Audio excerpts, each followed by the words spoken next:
Dear students, कल्प English academy में आपका स्वागत है। मैं कमल ओझा आपके लिए लेकर आया हूँ series of 30 question under the title success मंत्र। सक्सेस मंत्र के इस फोर्थ सेशन में हम आ गए ईडियम एंड फ्रेजेस में। ईडियम और फ्रेजेस बहुत से एग्जाम्स में बहुत इंपॉर्टेंट भूमिका निभाते हैं। ईडियम और फ्रेजेस के बारे में डिटेल से पढ़ने के लिए आप हमारी डेली वोकैब सीरीज को भी इसी चैनल पर ज्वाइन कर सकते हैं। स्टूडेंट्स, इसमें हम उन 30 क्वेश्चंस के बारे में डिस्कस करेंगे जो इंपॉर्टेंट है, किस तरीके से क्वेश्चन आएंगे एग्जाम में, आपको इसका पैटर्न समझने में सुविधा होगी।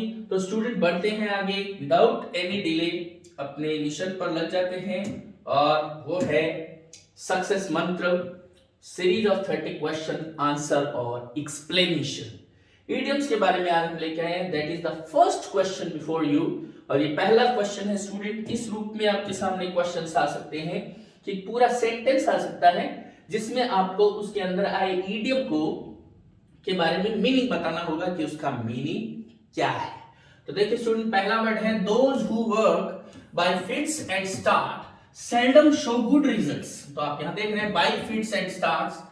इस पूरे सेंस का मीनिंग क्या निकला है? रेयरली, डिसइंटरेस्टेडली, इरेगुलरली और रेगुलरली। तो आपको बताना है कि यहां पर बाय फिट्स एंड स्टार्ट्स का मीनिंग क्या है। जी हाँ, एक इडियम है और अगर आपका आंसर सी है तो बिल्कुल सही है। फिट्स एंड स्टार्ट्स का मतलब होता है इरेगुलर।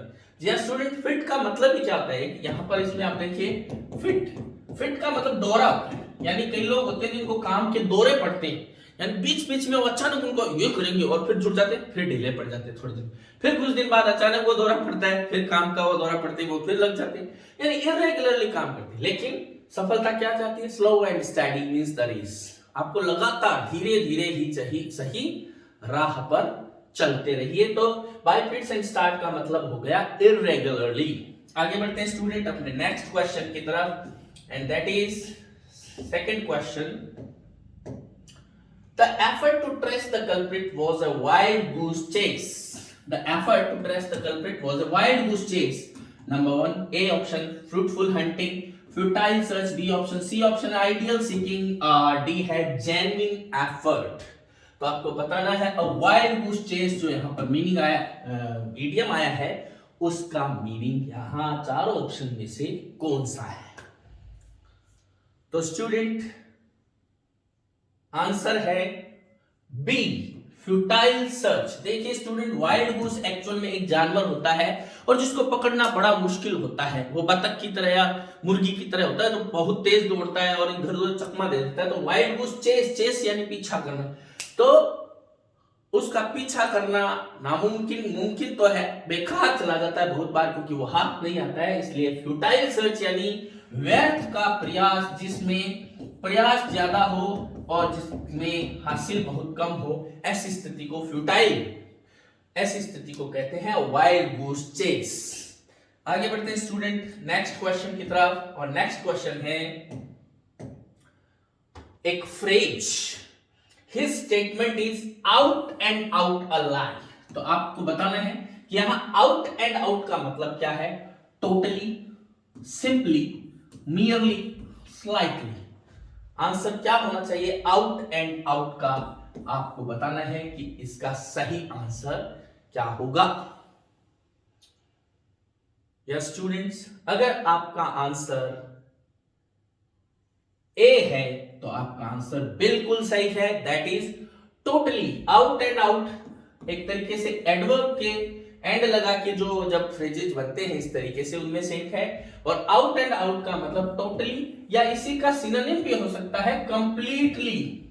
ये आपको ध्यान रखना है कि टोटली या कंप्लीटली जैसे वर्ड जो सिनोनिम है एक दूसरे के, वो भी इसके स्थान पर, टोटली के स्थान पर कंप्लीटली भी आ सकता है, होली भी आ सकता है। तो आपको ध्यान रखना है आउट एंड आउट का मतलब टोटली या कंप्लीटली अलग।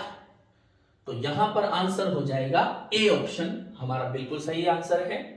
नेक्स्ट फोर्थ क्वेश्चन की तरफ चलते हैं। Yes, fourth question, when he saw the snake he took to his heels। देखिए student, when he saw the snake he took to his heels, जब उसने सांप देखा, he took to his heels, तो आपको बताना है इस took to his heels का मीनिंग क्या है। ran away in fear, went slowly, walked in fear, jumped fast। तो आपको बताना है सही आंसर क्या होगा।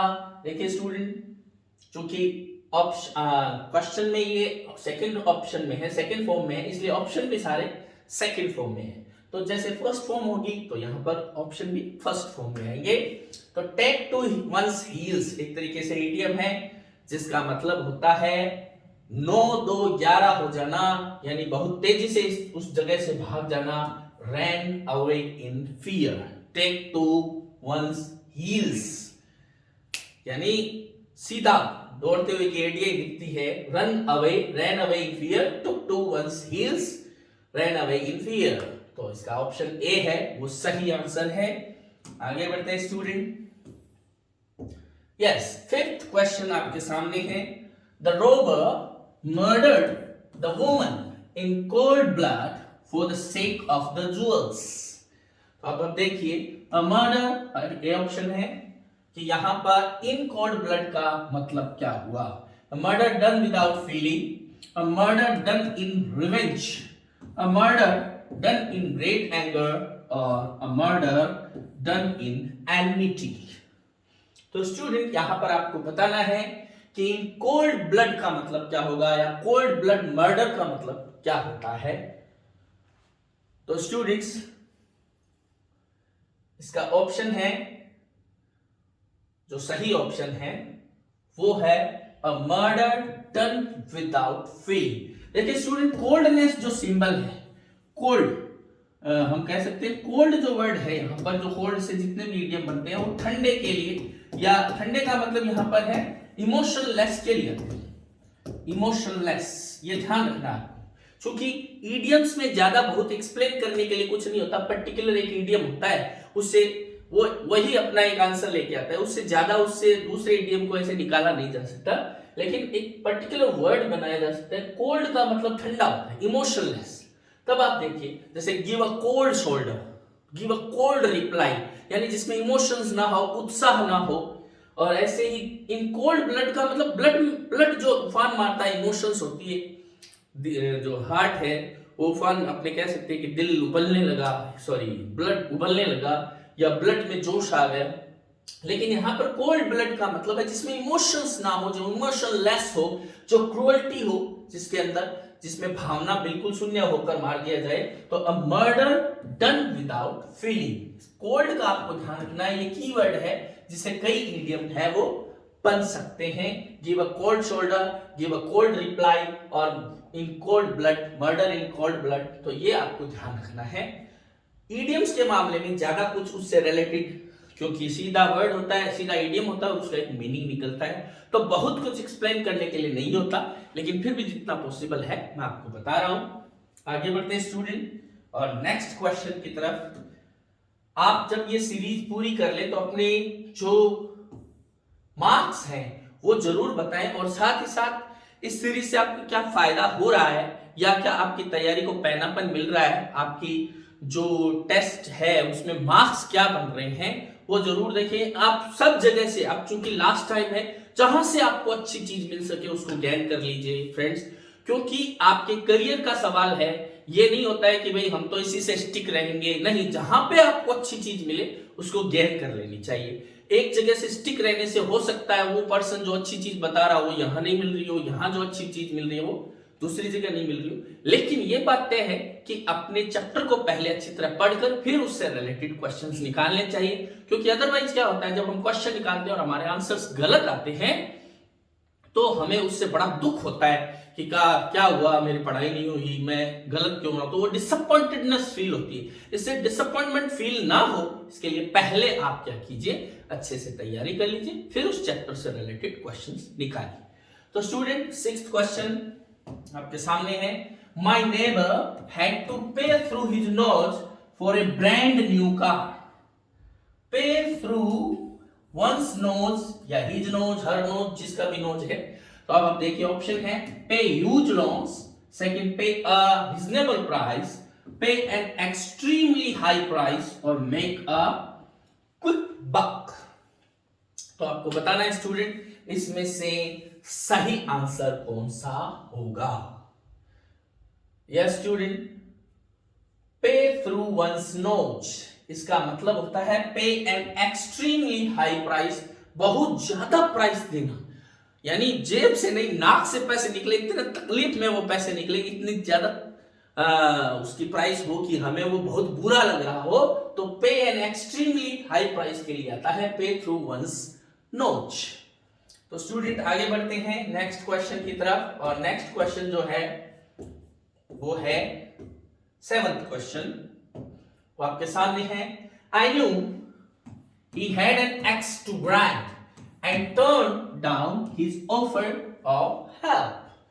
तो यहां पर देखिए an axe to grind idiom है, इसका भी जिसके ऑप्शंस है a blunt axe, a sharp tongue, a private interest to serve, और D है a tendency to fight। तो अब आप देखिए कि इसमें मीनिंग क्या होगा। Yes student, I knew he had an axe to grind and turned down his offer of help। Yes student, अगर आपका आंसर जो है सी है तो बिल्कुल सही है। देखिए एक्स जो है लकड़ी काटने के काम आती है, कुल्हाड़ी जो है लकड़ी काटने के काम आती है, और अगर ब्लंट हो जाए तो उससे लकड़ी नहीं काटी जा सकती। तो किसी के पास एक्स और उसको ग्राइंड करनी हो, मतलब उसके धार पैनापन लगाना, यहाँ पर एक्स हो गई खुद की पर्सनल प्रॉपर्टी, और ग्राइंड करने का मतलब उसको बढ़ाना या उसको फायदा पहुंचाना। यानी जब किसी व्यक्ति का किसी काम में ऐसा मोटिव होता है कि वो अपने प्राइवेट फायदे के लिए वो चीज रखता है या प्राइवेट फायदा ढूंढता है उस काम में, तो उसको कहते हैं he has an axe to grind. तो आपको ध्यान रखना है private interest to serve one's personal benefit, ऐसे भी हो सकता है। आंसर्स जो है जरूरी नहीं इन्हीं वर्ड्स में आपको मिले, कई बार इससे रिलेटेड जो है वो मीनिंग भी हो सकते हैं। तो यहां पर आपको इस तरीके का कोई मीनिंग मिल जाता है, व्यक्तिगत स्वार्थ सिद्धि जैसा कोई वर्ड हो तो वो इसका आंसर हो गया। स्टूडेंट आपको ध्यान रखना है, अभी तक जो क्वेश्चन आए उनमें दो तरह के क्वेश्चन आ गए, एक तो सीधा आ गया कि आउट एंड आउट फ्रेज के रूप में आ गया, और ये सीधे सेंटेंस के रूप में आ गए। ऐसे भी आपसे क्वेश्चंस जो है वो पूछे जा सकते हैं। नेक्स्ट क्वेश्चन की तरफ बढ़ते हैं स्टूडेंट। 8th क्वेश्चन जो है, यस 8th क्वेश्चन है the king had been made to eat humble pie. तो ईट हम्बल पाई इडियम है जिसका मीनिंग के लिए 4 ऑप्शन है। To eat slowly, B to have an excellent dish, C to eat a good pie, और D है to apologise. Yes student, आपके हिसाब से कौन सा आंसर होना चाहिए? यस तो dear student, to eat humble pie का मतलब होता है टू अपोलोजाइज, यानी अंडर ह्यूमिलिएशन, यानी माफी मांगना, ह्यूमिलिएशन यानी अपमान या इंसल्ट जैसी कंडीशन में जब हमारे पास कोई चारा ना हो, माफी मांगनी पड़े, और क्योंकि वरना जान जा सकती है, तो टू अपोलोजाइज अंडर ह्यूमिलिएशन या अंडर इंसल्ट, ऐसी स्थिति में जब इंसल्टिंग कंडीशंस में हमें माफी मांगनी पड़े तो वहां कहते हैं टू ईट हम्बल पाई, यानी अपमान का घूंट पीकर रहना पड़ा, ऐसी स्थिति जो होती है उसके लिए आता है ईट हम्बल पाई। तो इसका मीनिंग होगा टू अपोलोजाइज, यानी माफी मांगना। तो स्टूडेंट आगे बढ़ते हैं। Yes to blaze a trail, देखिए इस तरीके से भी क्वेश्चन आ सकते, पूरा सेंटेंस भी आ सकता है और सीधा डायरेक्टली क्वेश्चन पूछ लिया जाए। To blaze a trail idiom का मीनिंग क्या होगा? 4 ऑप्शन दे दिए जाए। To lead the way as a pioneer, to light a track, to set up a fire, और to wear a blazer while running. तो आप देखिए ब्लेज अ ट्रेल का मतलब क्या हुआ? यस स्टूडेंट, इसका ऑप्शन आपके सामने चारों है, चारों बहुत अच्छे से ऑप्शन लग रहे हैं जैसे इसी के आंसर हो, लेकिन आपको पता लगाना है कि इसमें सही आंसर कौन सा होगा। यस जी हाँ student, to lead the way as a pioneer, यानी पायनियर किसको कहते हैं, जो आगे बढ़कर कोई रास्ता खोजता है, नया ढूंढता है, तो उसको पायनियर कहते हैं, अग्रज हो, जो अग्रदूत हो। तो ब्लेज अ ट्रेल, ब्लेज का मतलब क्या होता है, ब्लेज का मतलब ऐसे होता है रोशनी या आग लगाना, आग या रोशनी जलाना। और ट्रेल का मतलब क्या होता है, रास्ता या पगडंडी।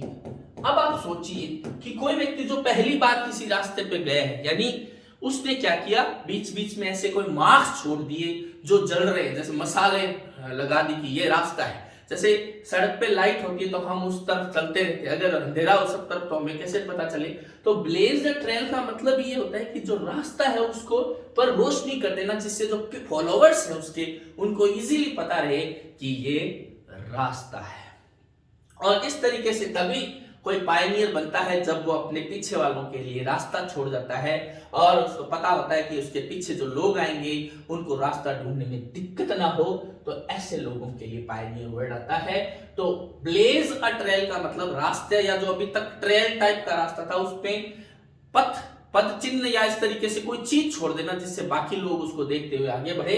तो to lead the way as a pioneer, pioneer के रूप में दुनिया को या किसी भी अपने ग्रुप को लीड करना किसी नए रास्ते पर, blaze a trail. Yes, at one's wits या विट्स एंड, दोनों रूपों में कैसे भी आ सकता है, विट्स ऐसे भी आ सकता है, विट्स ऐसे भी आ सकता है। तो इस तरीके से ये इडियम बन गया। इसका मीनिंग क्या है, to work hard, to be intelligent, to get puzzle और टू बी स्टूपिड। तो आपको बताना है कि इसका मीनिंग क्या होगा। चारों ऑप्शन आपके सामने हैं, to work hard, to be intelligent, to get puzzle और टू बी स्टूपिड। देखिए स्टूडेंट, अगर आपका आंसर थर्ड है, टू गेट पजल, तो बिल्कुल सही है।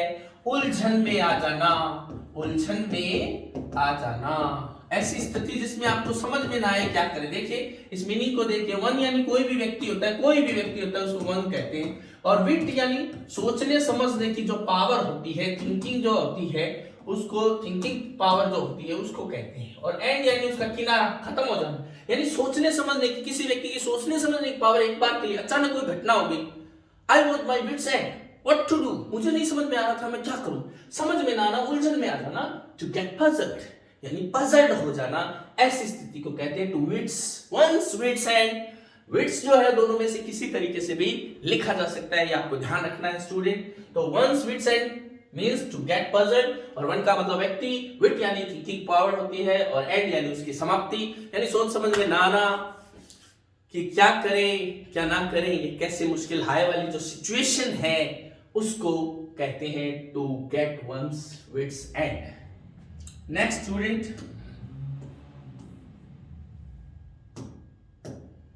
Yes, she is a fair weather friend, she is a fair weather friend. अब ये जो फेयर वेदर फ्रेंड है उसका मीनिंग बताना है। A good friend, B option है, a friend who meets difficulties calmly, C option है, a friend who deserts you in difficulties, and fourth, a favourable friend. कैसा फ्रेंड होना चाहिए जो होता है फेयर वेदर फ्रेंड, उसके लिए सही क्या मीनिंग है, फेयर वेदर फ्रेंड किसके लिए यूज हुआ है, आपको चारों में से बताना है। और निश्चित रूप से आपको बहुत अच्छा महसूस होगा इसका मीनिंग जानकर, क्योंकि मीनिंग अच्छा नहीं है। देखिए स्टूडेंट, फेयर वेदर फ्रेंड जो है वो इस टाइप के फ्रेंड होते हैं जो केवल फेयर का मतलब होता है अच्छा, और वेदर यानी मौसम, और फ्रेंड यानी साथी, केवल अच्छे मौसम के साथी। शहरे वफा में धूप का साथी नहीं कोई, अब सूरज सरों पे आया तो साए भी घट गए। तो ये वाले जो होते हैं कि जैसे सूरज सरों पे आया यानी प्रॉब्लम आई तो उनके साए भी जैसे कम हो जाते हैं, अपने खुद के साए भी, वो भी ऐसे दोस्त जो एकदम ही थोड़े सी भी डिफिकल्टी आए कि भाई हम तो जा रहे हैं, उनको कहते हैं फेयर वेदर फ्रेंड। तो अब आप देखिए, फ्रेंड हु डिजर्ट्स यू, जो आपको छोड़ देता है, ठीक है, इन डिफिकल्टीज, जो प्रॉब्लम्स आते हैं आपको छोड़ देता है। जो फेयर वेदर का फ्रेंड होता है, तूफान में हमको छोड़ के साहिल पे आ गए, तूफान में हमको छोड़ के साहिल पे आ गए, ना खुदा का जिनको हमने नाम दिया है, दुश्मन ना करे दोस्त ने वो काम किया है। तो स्टूडेंट, इस तरीके के जो फ्रेंड होते हैं उनको ही कहते हैं फेयर वेदर फ्रेंड। आगे बढ़ते हैं स्टूडेंट, और निश्चित रूप से 12 क्वेश्चन जो है, 12th क्वेश्चन आपके सामने है। To die in harness means to die why, यानी डाई इन हार्नेस का मीनिंग क्या है? टू डाई, डाई का मतलब डाई तो है कब? Riding a horse, in a stable, in a uniform, or still in service. To die in harness का मीनिंग आपको बताना है कि die in harness का मीनिंग क्या होता है। Yes, तो स्टूडेंट, इसका मीनिंग होता है still in service, सेवा में मृत्यु, यानी आपकी सेवा काल चल रहा है, स्कूल में कोई टीचर है और वो अपना काम कर रहा है और रिटायर नहीं हुआ है कोई भी व्यक्ति, और उसके दौरान ही उसकी रिटायरमेंट से पहले किसी की डेथ हो जाए तो हम कहते हैं ही डाइड इन हार्नेस, यानी सेवा काल के दौरान ही उसकी मृत्यु हो गई। तो यहां पर आपको ध्यान रखना चाहिए कि हार्नेस क्या होते हैं।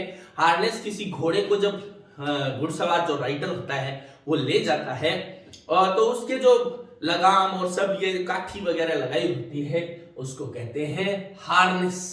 इसका हार्नेस, इसका मतलब हार्नेस में चल रहा है वो घोड़ा, अभी चल रहा है, तो to die still in service. इसको ऐसे मत कर देना कि राइडिंग हॉर्स, घोड़े को दौड़ाते हुए, या स्टेबल यानी अस्तबल में मृत्यु हो गई। इसको आपको घोड़े से ऐसे नहीं जोड़ना है, बल्कि हार्नेस का मतलब वो पूरा तैयार है, अभी घोड़ा जो है वो चल रहा है, चल मेरे घोड़े टिक टिक हो रहा है, इतने में टिक टिक खत्म हो गई, तो ऐसी स्थिति को डाई इन हार्नेस कहते हैं। आपको ध्यान में रखना है, die in harness means still in service. आगे बढ़ते हैं, और रॉबर्ट ब्राउनिंग की पॉइंट भी आपको याद आ गई होगी।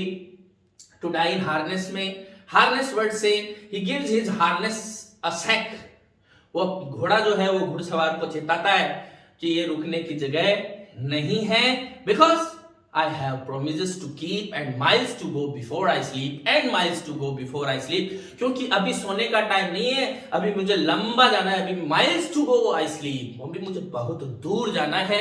तो इसलिए स्टूडेंट, आपको भी अभी बहुत दूर जाना है, सोने का टाइम नहीं है, चल रहा ही यूं ही चला चल। 13 क्वेश्चन पे आ गए हैं चलते चलते। तो फाइट टूथ एंड नेल, देखिए student, to fight tooth and nail, to fight a losing battle, to oppose resolutely, to have a physical fight, or to lose a formal protest। तो अब आपको बताना है कि इसका मीनिंग क्या होगा।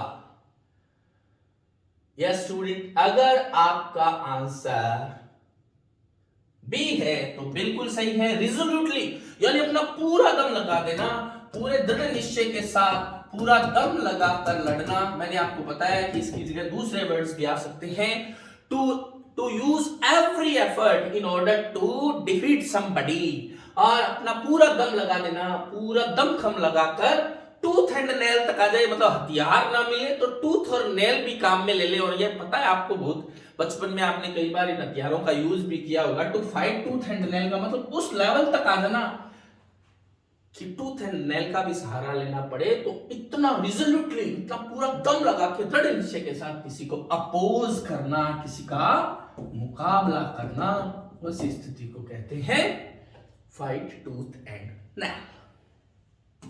आगे बढ़ते हैं student, 14 number question.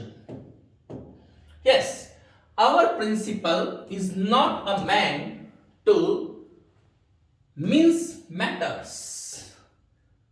Yes, to confuse issues, to say something mildly, to mix everything together, or to be very modest. Yes, confuse issue, to say something mildly, to mix everything together, or to be very modest. Yes student, तो यहां पर answer अगर आपका man a matter two means matters, यानी इस idiom का meaning आपको बताना है। तो स्टूडेंट इसका मीनिंग हो जाएगा कि means a man two means matters, इसका मतलब मिक्स एवरीथिंग टुगेदर, अपनी बातों को आपस में मिक्स कर देना। यहाँ पर कंफ्यूजन भी थोड़ा मीनिंग इससे निकल रहा है, लेकिन आंसर यही सही माना गया। तो मिक्स टुगेदर एवरीथिंग का यहाँ पर मतलब क्या है, इस मीडियम को समझिए, टू मीन्स मैटर्स। देखिए मीन्सिंग क्या होती है, एक्चुअल में मांस जो होता है, मीट जो होता है, उसको ऐसे छोटे छोटे टुकड़ों में काटना मशीन की सहायता से या चाकू से, क्योंकि मशीन से करता है उसको मीन्सर कहते हैं। तो वो छोटे छोटे जो टुकड़े होते हैं उसको मीन्स कहते हैं, उस एक्शन को मीन्स कहते हैं। तो टू मीन्स मैटर्स का मतलब होता है कोई चीज को ऐसे मीन्स कर देना, छोटे छोटे टुकड़ों में काट देना, जिससे वो क्लियरली समझ में ना आए, मिक्स कर देना एक दूसरे की बात को आपस में, एक बात को दूसरी बात से मिला देना। तो इसलिए टू मिक्स एवरीथिंग टुगेदर, आपस में मिक्सिंग कर देना। कंफ्यूजन वाला भी मीनिंग निकल रहा है, लेकिन ये एसएससी में आया क्वेश्चन है और वहां पर इसका आंसर ये माना हुआ है। लेकिन ये क्वेश्चन जो है इसमें वास्तव में खुद में थोड़ा कंफ्यूजन है, आप इसको ध्यान रखें, इसीलिए मैंने ये क्वेश्चन जो है इसमें शामिल किया था। आगे बढ़ते हैं student, 15 number question. The Earl of Leicester threw down the glove. Yes student, threw down the glove. A option है accepted defeat, rejected the prize, resorted to wrong tactics, और D ऑप्शन है gave a challenge। yes student, आपके हिसाब से क्या होना चाहिए? yes student, यहां पर थ्रो डाउन द ग्लव की सेकेंड फॉर्म होगी थ्रू डाउन द ग्लव, और यहां पर इसका मीनिंग हो गया Restore to wrong tactics और give a challenge। D option बिल्कुल सही है। देखिए थ्रू डाउन द ग्लव का मीनिंग क्या हुआ, ग्लव्स पहने होते हैं किसी भी व्यक्ति के, ग्लव्स का मतलब वो एक फॉर्मल तरीके से कोई पार्टी अटेंड करनी है, और लड़ने के लिए जब आतुर हो तो बाकी सब, जैसे आपने फिल्मों में देखा ना कि शर्ट वगैरह खोल देते तुरंत कि अब छोड़ो, और ऐसे करके डाल देते उसको, वैसे ग्लव्स उतारने का मतलब हुआ कि वो चैलेंज एक्सेप्ट करने के लिए, फाइट करने के लिए तैयार है। इस तरीके से ऑप्शन भी मिल सकते हैं, रेडी टू फाइट या ready to have a duel, कोई मुकाबला करने के लिए तैयार हो जाए, तो इस तरीके से गिव अ चैलेंज, ठीक है, इस तरीके से मीनिंग भी आपको मिल सकता है, ये ध्यान रखना है। आगे बढ़ते हैं स्टूडेंट 16 नंबर क्वेश्चन की तरफ। ह्यूमन सर्विस, ह्यूमन सर्विस का मीनिंग क्या होता है? ये डायरेक्ट ईडियम है, medical help, excellent work, social work और हार्ड वर्क। आपको बताना है यहां पर ह्यूमन सर्विस का मीनिंग क्या है। यस स्टूडेंट, अगर ह्यूमन सर्विस का मीनिंग है यहां पर एक्सीलेंट वर्क, जी हां, पुराने इंग्लैंड में, एंसेंट जो ओल्ड इंग्लैंड था, उसमें ऐसे किसानों को ह्यूमन कहते थे जिनके पास खुद की जमीन होती थी, इसलिए वो वहां पर बहुत अच्छा काम करते थे, एक्सीलेंट वर्क करते थे, क्योंकि उनका खेत होता था, जितना काम करेंगे उतनी उपज होगी। तो ह्यूमन, और जो किसी एक निश्चित जमींदार के बहुत अबाइड भी रहते थे, जरूरत पड़ने पर उसके साथ रहते थे, ऐसे किसानों को ह्यूमन कहा जाता था। अब आप देखिए ह्यूमन सर्विस का मतलब एक्सीलेंट या गुड या प्रेजेबल सर्विस हो गई, गुड सर्विस हो गई, ऐसी सेवा जो बहुत अच्छी हो, एक्सीलेंट वर्क हो, गुड सर्विस हो, उसको बताने के लिए ह्यूमन सर्विस जो है ईडीएम काम में लिया जाता है। इसलिए अगर आपका ऑप्शन बी एक्सीलेंट वर्क है तो आपका ऑप्शन बिल्कुल, आपका आंसर बिल्कुल सही है। Next is 17 number question is to smell a rat. Option है to smell foul, to see a rat, to chase a rat, और D है to be suspicious, to smell a rat। yes student, तो अगर आपका answer B है to be suspicious, तो आपका answer बिल्कुल सही है स्टूडेंट। ये आपको ध्यान रखना है कि अगर आपका आंसर जो है वो टू बी सस्पिशियस है तो आपका आंसर बिल्कुल सही है। To be suspicious, to smell a rat, यानी एकदम साफ सुथरी जगह हो, अगर वहां चूहा जो होता है वो जब वहां कहीं रहता है तो उसकी बदबू हल्की सी आ जाती, चाहे उसकी यूरिन की हो, तो वहां पर तो जब स्मेल है रेड का मतलब यहां कुछ दाल में काला है, कुछ गड़बड़ है, इसको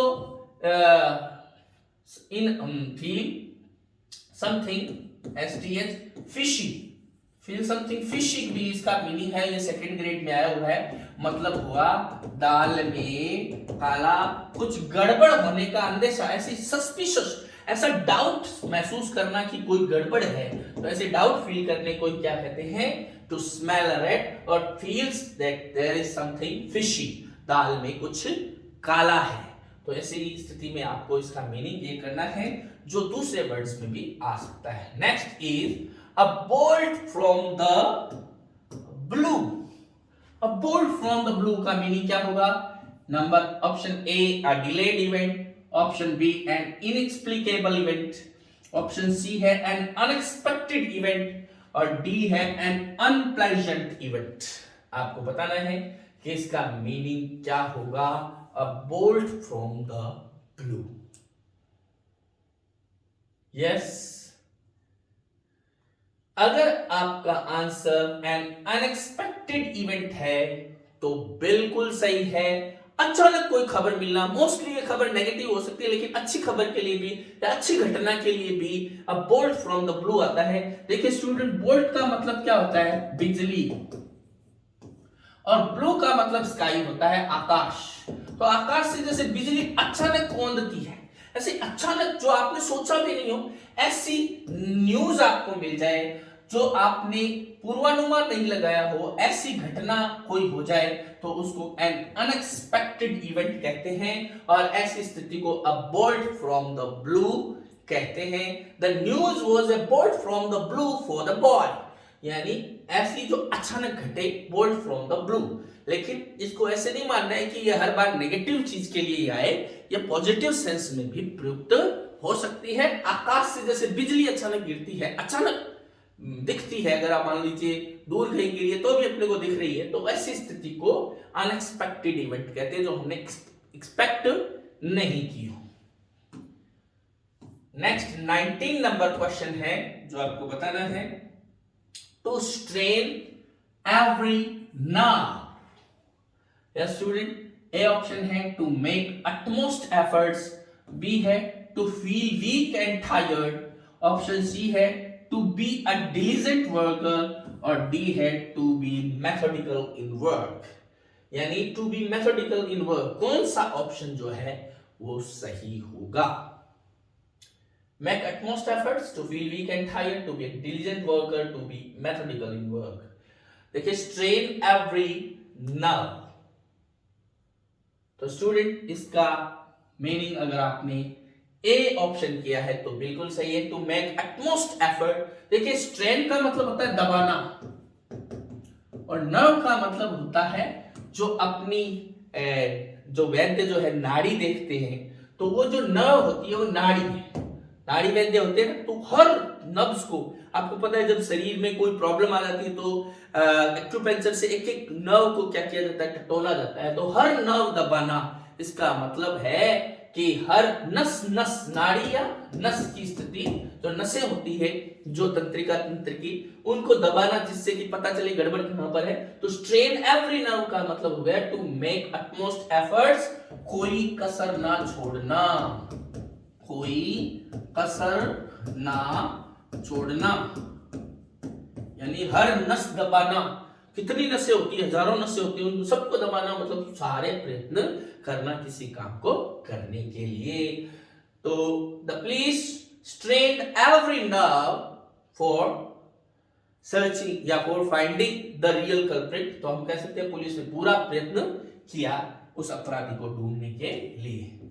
20th नंबर क्वेश्चन है, to feather one's nest, to feather one's nest, to make a residential house. Second है something that last for a short time, C है to profit in a dishonest way और D है none of the above. आपको 20th यानी 66% काम हमारा हो रहा है इस क्वेश्चन के साथ ही, और आपको बताना है इसमें से सही आंसर कौन सा होगा। To feather one's nest. Yes student, अगर आप इसके पीछे के मीनिंग को समझेंगे तो बिल्कुल आपको इजीली इसका मीनिंग पता चल जाएगा। तो फेदर वंस नेस्ट का मतलब होता है to profit in a dishonest way, बेईमानी वाले तरीके से, डिसऑनेस्ट वे से प्रॉफिट कमाने को कहते हैं फेदर वंस नेस्ट। देखिए फेदर का मतलब जो पंख होते हैं, जिनसे एक तो विंग्स होते हैं, जो पक्षी जब उड़ता है तो इस तरीके से जो काम आते हैं वो तो होते हैं उसके विंग्स, ये जो आपको दिखते हैं इस तरीके से वो तो होते हैं विंग्स। लेकिन कुछ ऐसे पंख भी होते हैं जिससे पूरी बॉडी पक्षी की क्या रहती है, कवर। ये जो पूरी बॉडी कवर रहती है इसको कहते हैं फेदर। अब इसी चीज से सॉफ्ट चीज को फेदर कहते हैं।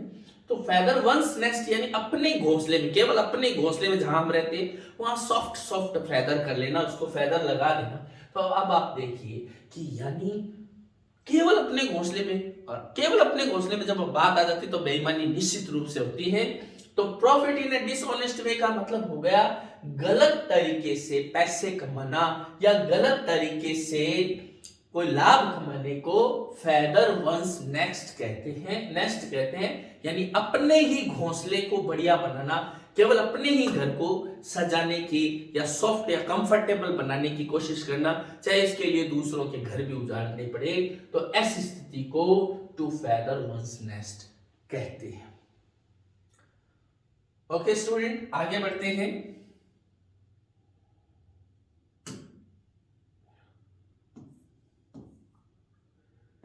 Yes, to speak one's mind यानी मीनिंग क्या होगा? To be frank and honest, to think aloud, to talk about one's ideas और to express one's thoughts. Just student, 21st जो इडियम है स्पीक वंस माइंड का meaning क्या होगा? तो स्टूडेंट, अगर आपका आंसर है to be frank and honest तो बिल्कुल सही है। ये मत सोचना कि जो सोच रहे हैं उसको बोलना गलत है या अपने विचारों के बारे में बोलना चाहिए, नहीं, बिल्कुल नहीं। यहां पर स्पीक वंस माइंड का मतलब कई बार क्या होता है कि हम ऊपर से किसी के लिए अच्छा बोल रहे होते हैं लेकिन अंदर हमारे कुछ और चल रहा होता है।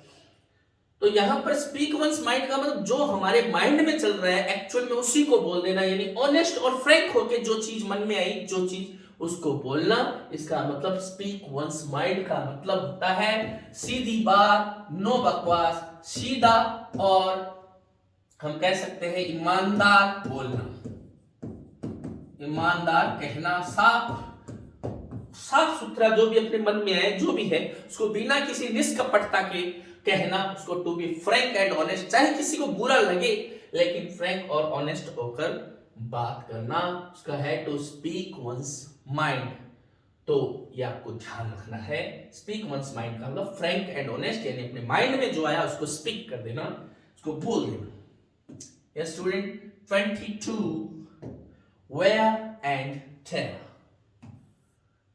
तो ऑप्शन है a brand name, damage, lot of sorrow, a warning.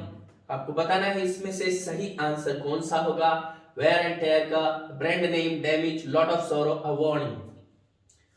अगर स्टूडेंट आपका आंसर है डैमेज तो बिल्कुल आपका आंसर सही है, और डैमेज का मतलब होता है नुकसान। देखिए स्टूडेंट, यहां पर वेयर का मतलब क्या होता है, कोई चीज घिस जाए, जैसे कोई ड्रेस पहनी, जींस है वो घिस गई, या कोई भी चीज है, साइकिल है, बाइक है, इतना यूज में लिया कि वो घिस गई। और टेयर का मतलब टूट फूट होता है, टूट फूट।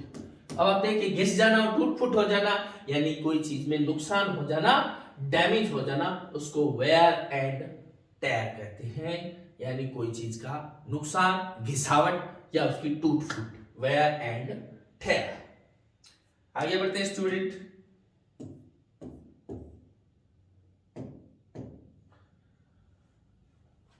थर्ड क्वेश्चन है the manager doctor the accounts of the company.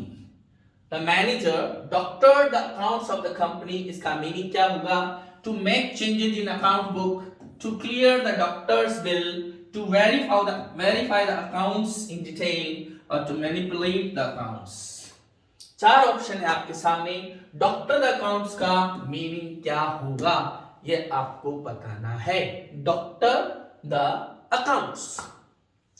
Yes students, आपके हिसाब से सही मीनिंग क्या होना चाहिए? अगर आप ऐसे सोच रहे हैं कि डॉक्टर के अकाउंट को क्लियर कर दिया, उसके पैसे जो बचे थे तो वो दे दिए, तो आप बिल्कुल गलत हो, क्योंकि ये इसका आंसर नहीं होता है. देखिए स्टूडेंट, डॉक्टर का अकाउंट का मतलब होता है मैनिपुलेट करना, यानी उसमें हिसाब किताब में गड़बड़ करना, गबन करना, उसको इस तरीके से उसमें संशोधन कर देना जिससे अपना या किसी विशेष चीज का फायदा हो. देखिए डॉक्टर वर्ड होता है, डॉक्टर वर्ड का मतलब चिकित्सक तो होता ही है, लेकिन एक वर्ब के रूप में डॉक्टर का मीनिंग क्या है आपको ध्यान रखना चाहिए. डॉक्टर का मतलब यहां पर है वर्ब के रूप में किसी चीज के साथ छेड़खानी करना. अब अगर अकाउंट्स है तो उसको जो एक्चुअल है उससे छेड़खानी करके. डॉक्टर्ड वीडियो किसको कहते हैं? डॉक्टर्ड वीडियो उसको कहते हैं जिसमें जो एक्चुअलिटी है उसको हटा दिया जाता है और उसकी जगह एडिटिंग करके कुछ जोड़ दिया जाता है, तो वो डॉक्टर्ड वीडियो हो गया. तो डॉक्टर अकाउंट्स का मतलब हो गया हिसाब किताब में गड़बड़ करना, मैनिपुलेट करना, अकाउंट्स को इस तरीके से प्रेजेंट करना जिससे ऐसे लगे कि आप उससे उस व्यक्ति का लाभ हो जो उसमें मैनिपुलेट कर रहा है. तो मैनिपुलेट द अकाउंट का मतलब होता है हिसाब किताब में गड़बड़, अकाउंट्स को अपने हिसाब से थोड़ा संशोधित करना, बिगाड़ देना, या उसमें संशोधन करना. किसके लिए? स्पेशली अपने लाभ के लिए. ऐसी स्थिति को डॉक्टर अकाउंट्स कहते हैं. डॉक्टर वीडियो हो सकता है, कोई भी स्थिति. डॉक्टर डिस्क्रिप्शन हो सकता है जिसमें जो एक्चुअलिटी है उससे अलग है, वो कुछ चीजें एडिट कर दी गई हो. नेक्स्ट इज 24th क्वेश्चन है. यस देखिए student, his argument cut no ice with me. तो cut no ice with me का मतलब had no influence on me, did not hurt me, did not benefit me, or did not make me proud. आपको बताना है cut no ice with me का meaning क्या होगा. Yes देखिए student, अगर आपका आंसर ए है तो बिल्कुल सही है. कट आइस ईडियम होता है, तो कट आइस का मतलब यहां पर हो गया प्रभाव डालना, इन्फ्लुएंस करना, टू इन्फ्लुएंस, प्रभाव डालना हो गया. लेकिन कट और नो जुड़ गया तो टू या मैक नो इन्फ्लुएंस, यानी कोई प्रभाव नहीं डालना. Had no influence on me, प्रभाव ना डालना. कट आइस अगर आ जाता, नो नहीं आता, तो इसका मतलब प्रभाव डालना. कट नो इसका मतलब प्रभाव ना डाल पाना. ऐसी स्थिति को क्या कहते हैं? Cut no ice. तो इसका आंसर जो है वो ए ऑप्शन बिल्कुल सही आंसर है. आगे बढ़ते हैं student. To hit below the belt.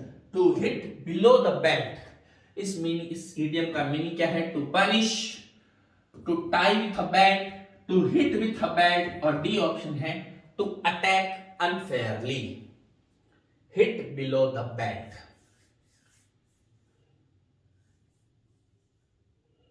Yes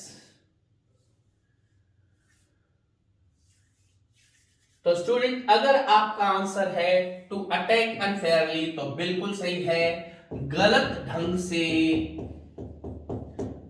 ढंग या पद्धति से या गलत उपायों का सहारा लेकर, गलत नीतियों का सहारा लेकर हराना किसी को जो मोरली सही ना हो, इसको कहते हैं टू अटैक अनफेयरली. अब आप इस बात को समझिए, जब कोई भी मुकाबला होता है तो बिलो द बेल्ट जो है वो प्रहार नहीं किया जाता, हिटिंग नहीं की जाती. तो हिट बिलो द बेल्ट का मतलब बेल्ट से नीचे हिट करना, जो मुक्केबाजी या किसी भी कुश्ती के मुकाबले के रूप में सही नहीं है, जो सही पॉलिसी नहीं है. इसलिए हिट बिलो द बेल्ट का मतलब हो गया टू अटैक अनफेयरली. बेल्ट का मतलब कमर पर जो बेल्ट बांधा जाता है उससे नीचे जो हिट करना है वो मुक्केबाजी में सही नहीं माना जाता. तो हिट बिलो द बेल्ट का मतलब टू अटैक अनफेयरली. आगे बढ़ते हैं student. Yes, to burn the candle at both ends. ये इडियम बहुत बार आया हुआ इडियम है, चर्चा में भी रहता है क्योंकि कई गाइड्स में इसका मीनिंग गलत दिया रहता है तो आपको पता नहीं तो सही मीनिंग क्या है। To spend cautiously, to be stingy, work hard और to survive in difficulty.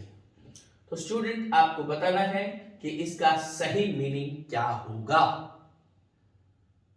Yes student, अगर आपने इसका मीनिंग वर्क हार्ड किया है तो बिल्कुल सही किया है। वर्क हार्ड यहां पर इसमें कई बार ऑप्शन दिया रहता है to be extravagant, to be extravagant यानी फिजूल खर्च होना, स्पेंड मनी लैविशली, पैसे ऐसे ही खर्च करना, उड़ाना या व्यर्थ खर्च करना, इस तरीके के ऑप्शन दिए रहते हैं जो बिल्कुल गलत है। क्योंकि कई लोग क्या होते हैं वो ऐसे मान लेते हैं और कुछ इसकी एक्सप्लेनेशन भी ऐसे ही देते हैं कि यहाँ पर ये कैंडल है और कैंडल यहाँ से भी जल रही है, आपने जला ली भी, और इधर से भी जला ली, और दोनों तरफ कैंडल के धागा निकाल कर आपने जला ली, जैसे बचपन में दोनों तरफ से पेंसिल छील लेते थे वैसे। लेकिन कभी ऐसे कैंडल जलती है क्या? रखोगे किस तरफ से? तो कैंडल ऐसे जलाई नहीं जा सकती, दोनों तरफ से कैंडल जलाना, क्योंकि वो एंड्स को मोमबत्ती के एंड्स मान लेती है। लेकिन ये एक्सप्लेनेशन जो है वो इसकी बिल्कुल गलत है। देखिए स्टूडेंट, जब लाइट्स नहीं थी, इन्वर्टर्स नहीं थे, तो जब अंधेरा होता था तो ये जैसे नाइट आ गई, अब आप समझिए कि जैसे ही अंधेरा शुरू हुआ मतलब नाइट आई तो लोगों ने क्या जला ली? अपनी कैंडल जला ली, ठीक है भाई, और पढ़ने लग गए। अब सो गए, यहां तक आते थे 10 बजे सो गए, लेकिन फिर सुबह उठे और 4 बजे रहे भाई, फिर से रोशनी के लिए क्या जला लो? कैंडल जला लो। तो ये जो स्थिति है बोथ एंड का मतलब रात के दोनों तरफ, यानी रात होती है तब भी और सुबह होने से पहले भी जल्दी उठने पर ये करना पड़ेगा। तो ऐसा व्यक्ति जो रात को भी पढ़ रहा है, सुबह भी जल्दी उठ रहा है, तो वो लाइट इस टाइम दोनों टाइम जलाएगा ना।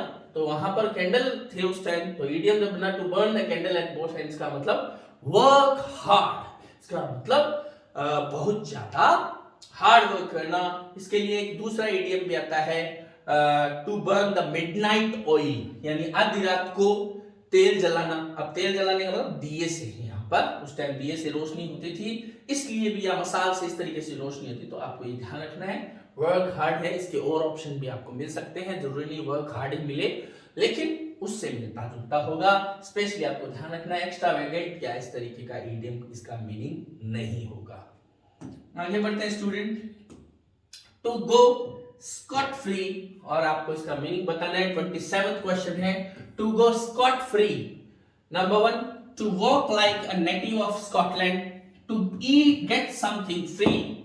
यस, सी ऑप्शन है टू एस्केप विदाउट पनिशमेंट, और डी है टू सेव टैक्स। को बताना है इसमें से सही ऑप्शन कौन सा होगा। Yes student, to go scot free. Yes, अगर आपका आंसर है C to escape without punishment तो आपका बिल्कुल सही आंसर है। देखिए स्टूडेंट, स्कॉटलैंड यार्ड जो है वो लंदन पुलिस का मुख्यालय है, लंदन की पुलिस का मुख्यालय है स्कॉटलैंड यार्ड। अब स्कॉट फ्री और कानून व्यवस्था रखने का काम किसका होता है? पुलिस का। तो पुलिस जो है वो सोचिए कि पुलिस के बिना कोई चला गया, स्कॉट से फ्री हो गया, पहला काम अदालत निर्णय देती है, कोर्ट जो है वो निर्णय देता है। लेकिन अगर कोई पुलिस ने पकड़ा ही नहीं किसी को, तो कोर्ट सीधा थोड़ी डायरेक्शन दे, कोर्ट सीधा थोड़ी ऐसे हो सकता है कि उसको सजा दे दे, वो अदालत में प्रस्तुत किया जाता है। तो स्कॉट फ्री का मतलब है कि पुलिस से भी फ्री हो गया, तो एस्केप विदाउट पनिशमेंट, बिना पनिशमेंट के ही निकल जाना।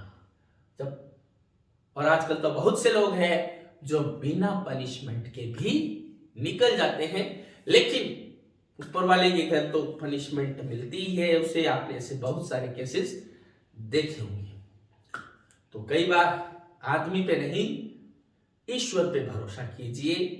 आदमी को क्या देगा? जो भी देगा खुदा देगा। आदमी को क्या देगा? जो भी देगा खुदा देगा। मेरा कातिल ही मेरा मुंसिफ है, यानी जिसने मुझे मारा है वही मेरा जज है। मेरा कातिल ही मेरा मुंसिफ है, क्या मेरे हक में फैसला देगा। आदमी को क्या देगा? जो भी देगा वो ऊपर वाला देगा। इसलिए बस मेहनत करते जाओ, मेहनत मेरी रहमत तेरी, टू एस्केप विदाउट पनिशमेंट। आगे बढ़ते हैं student. At the 11th hour, 11th hour का मतलब क्या होगा? अगर इडियम आता है एट द 11th आवर, तो at 11 o'clock, at the wrong time, at the last possible moment और at the initial moment itself. तो आपको बताना है 11th आवर का मतलब क्या होता है। Yes student, at 11 o'clock, at the wrong time, at the last possible moment, at the initial moment itself. देखिए 12 आवर हो गए, 11th आवर का मीनिंग क्या होगा? एकदम लास्ट टाइम पर आ गए, तो इसका मतलब लास्ट पॉसिबल मोमेंट, यानी एन मौके पर, एकदम उसी टाइम, जब लास्ट टाइम पर, एन मौके पर एकदम, अगर वो नौ मौका का लाभ नहीं लिया जाता तो चला जाता। कई लोग जैसे कहते हैं ना कि एकदम लास्ट टाइम पर फॉर्म भरवाते हैं, आज लास्ट डेट है, 11 बज गए रात के, और किसी तरह अपने दोस्तों को उठाकर फॉर्म भर कर आते। So that kind of fellow do their work at the last possible moment, so we can say they are doing their work at the 11th hour, यानी एन मौके पर, एकदम लास्ट मौके पर वो काम करते हैं, इसलिए ऐसी स्थिति को कहते हैं at the 11th hour. Next is to face the music, face the music. Yes, student, meaning क्या होगा? To enjoy a musical recital, to bear the consequences, to live in a pleasant atmosphere, और D option है to have a difficult time। आपको बताना है कि इनमें से सही आंसर कौन सा होगा। स्टूडेंट्स, अगर आप इनमें से सही आंसर कर पाए तो आपका ये बिल्कुल सही हो जाएगा, टू फेस द म्यूजिक। तब आपको बताना है कि इसका मीनिंग क्या होगा। देखिए स्टूडेंट, फेस द म्यूजिक का मतलब होता है, यहाँ पर म्यूजिक को फेस करने से नहीं है कि आपके लिए कोई म्यूजिक बजा रहा है, मैं कोई ऐसा गीत गाऊं कि आरजू जगाऊं अगर तुम कहो, वैसी वाली स्थिति नहीं है, बल्कि यहाँ पर है टू बेयर द कंसिक्वेंसेस, यानी परिणाम भुगतना। If you have done something wrong then be ready to face the music, यानी तुमने कुछ गलत किया है तो face the music, music face करने के लिए तैयार है ना, यानी उसके परिणाम भुगतने के लिए टू बेयर द कंसिक्वेंसेस, यानी बी ऑप्शन जो है वो सही आंसर होगा।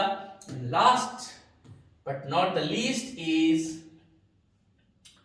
क्या होगा? Yes, very ambitious people don't like to rest on their laurels. तो इसका meaning rest on their laurels का मतलब to be unhappy, to be motivated, to be impatient, और D है to be complacent। तो आपको बताना है कि यहाँ पर to rest on one's laurels का मीनिंग क्या होगा। Yes students, अगर आपका आंसर A, B या C है तो गलत है, अगर आपका आंसर D है तो बिल्कुल सही है। कॉम्प्लेसेंट का मतलब होता है संतुष्ट हो जाना, यानी टू बी सेटिस्फाइड, बस सेटिस्फाइड होकर एक्टिव लाइफ से दूर चले जाना, ऐसी स्थिति को कहते हैं रेस्ट ऑन देयर लॉरेल्स। देखिए स्टूडेंट, लॉरेल एक्चुअल में आपको पता है कि पहले जो विनर्स होते थे, जो वॉरियर्स होते थे, जो जीत कर आते थे, उनको लॉरेल्स पहनाकर उनका स्वागत किया जाता था। एंसेंट ग्रीस में मेडल था लॉरेल एक तरीके से, और इसलिए कोई भी लॉरेल की उसको मुकुट पहनाया जाता था, और वो लॉरेल्स एक रूप में वो रख लेते थे to rest on their laurels. लेकिन मान लो इतने बूढ़े हो गए या आप एक्टिव लाइफ से रिटायर हो गए, तो जो जितने लॉरेल पड़े हैं उनके सहारे ही, उस पर ही रेस्ट करना, मतलब उनको देख देख के खुश होना, कुछ नया नहीं करना, यानी संतुष्ट हो जाना, ऐसी स्थिति को कहते हैं to rest on their laurels. तो स्टूडेंट्स, आपको भी अभी you don't need to rest on your laurels, आपने बहुत कुछ किया होगा, लेकिन अब ये एक अंतिम जगह पर, आप अंतिम समय पे आ गए हो जिसमें आपको अपना पूरा एफर्ट झोंकना है, और उस एफर्ट में आपको सफलता का जो है वो जोल जो है वो लेकर ही आना है, और वो सफलता आपको तब मिलेगी जब आप अपने प्रयत्नों को पैनापन दोगे, धार दोगे। तो आशा करते हैं कि कल इंग्लिश एकेडमी की ये जो टेस्ट सीरीज है आपके लिए बेनिफिशियल रही होगी। अपने कमेंट्स जरूर दें, अपने स्कोर भी बताएं। और एक बात और स्टूडेंट, अगर आपको कोई डाउट है किसी चैप्टर में किसी चीज से रिलेटेड, तो उसका स्क्रीनशॉट या फिर उसकी फोटो भेजकर आप अपने डाउट को मुझे भेज सकते हो। और मेरे नंबरों पर, जैसे मैंने आपको बताया कि शुरू में कि नंबर ये है और आप मुझे अपना डाउट भेज सकते हो। मैं कोशिश करूंगा कि आपके डाउट्स का जो है वो सही समाधान कर सकूं, क्योंकि काफी स्टूडेंट्स के मेरे पास इस तरीके से मैसेज आते हैं और मैं जहां तक पॉसिबल होता है अपनी तरफ से पूरी कोशिश करता हूं। तो कल इंग्लिश एकेडमी को लाइक, शेयर और सब्सक्राइब करें। अगर आपको कोई वीडियो पसंद आता है तो उस पर अपनी राय जरूर दें। किसी वीडियो में अगर कोई कमी रहती है तो उसको सुधार करने के भी आप अपने सजेशंस दे सकते हैं। इसी तरह तैयारी करते रहिए और खुश और उम्मीद से भरे रहिए और निश्चित रूप से सफलता आपको मिले। इसी शुभकामना के साथ good night. Thank you very much.